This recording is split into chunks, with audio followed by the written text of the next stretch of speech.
हैं दोनों। तो संगम युग में, पुरुषोत्तम संगम युग में अंधियारी की बात ही नहीं, धक्का खाने की बात ही नहीं।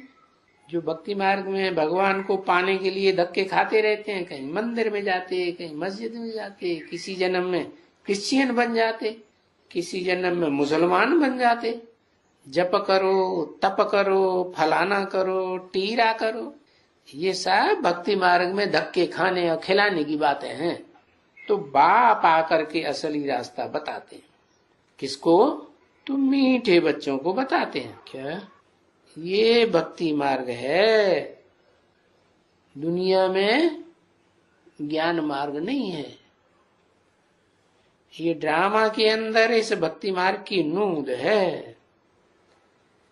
क्या कि आधा कल्प फिर भी ज्ञान मार्ग कहेंगे, क्योंकि आत्मिक स्थिति रहती है, ज्ञान का सार बुद्धि में समाया हुआ है।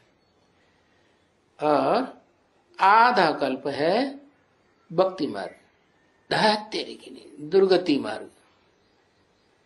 तो ये ड्रामा के अंदर इसकी नूंद है। फिर भी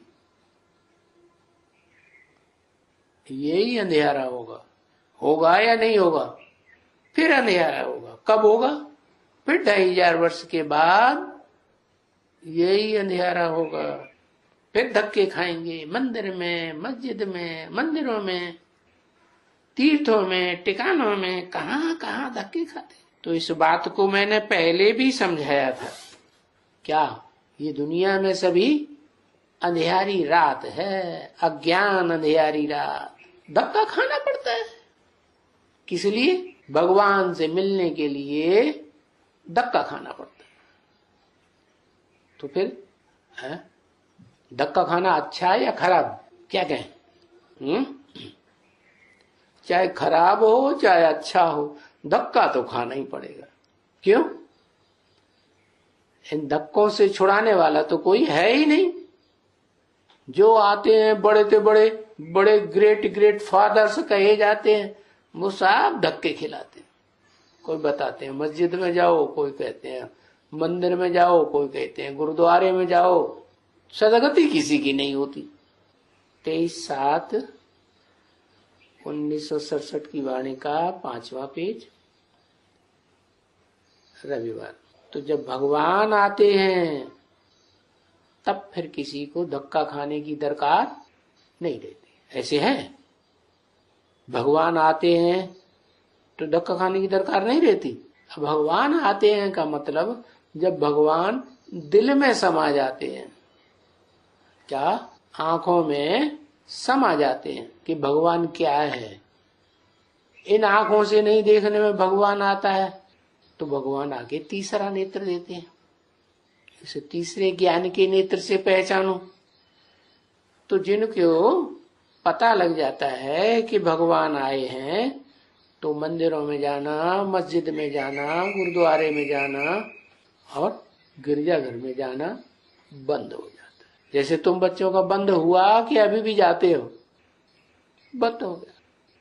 जब से परिचय मिला तब से ही बंद हो गया। मालूम पड़ गया कि 2500 साल हमने धक्के खाए, अब पता चला है थोड़े समय के लिए, एक जन्म के लिए भगवान आया है। तो फिर हम टीरे टिकानों में क्यों धक्के खाएं? और दुर्गति करानी है क्या?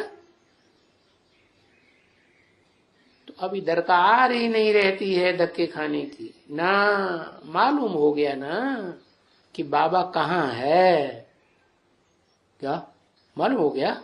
मालूम हो गया कि बाबा कहाँ है? सबको मालूम हो गया?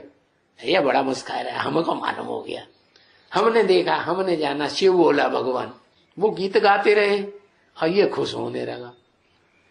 वाह भैया, अभी सोना नहीं भला। तो किस में प्रवेश किया है? किस में प्रवेश किया? क्योंकि वो तो दिव्य जन्म लेता है ना, गाया हुआ है ना कि भगवान का तो दिव्य जन्म होता है। प्रकृष्ट जन्म है, गर्भ से जन्म तो होता नहीं है।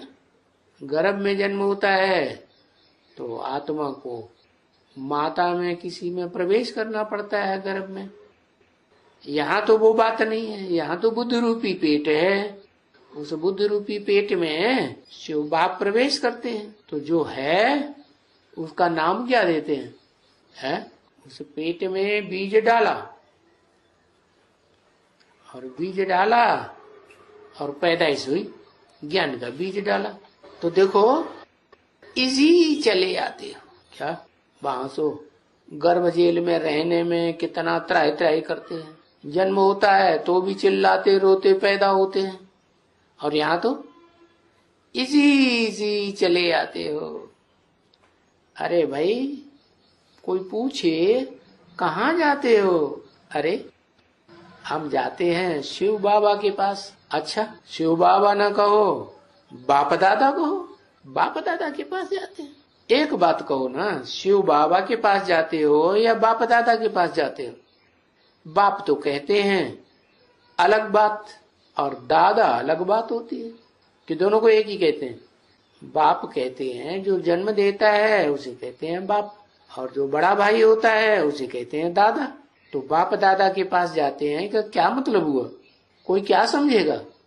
उसे समझाना पड़े ना कि आत्माओं का बाप शिव बाप जो प्रवेश करते हैं तो वो हो गया हमारा बाप, और जिसमें प्रवेश करते हैं वो है मनुष्य सृष्टि का बड़े से बड़ा आदमी, जिसे मुसलमान लोग कहते हैं आदम, हिंदू लोग कहते हैं आदिदेव, क्या क्रिश्चियन कहते हैं एडम। आ कोई भी कहेगा उसका नाम तो पहले आ लगाएगा, ये नहीं कहेगा जा, नहीं मेरे पास आ जा। जैसे भारत को कहते हैं ना सोने की चिड़िया, तो सोने की चिड़िया वो कौन नहीं अपने पास बुलाएगा, आ मेरे पास आ।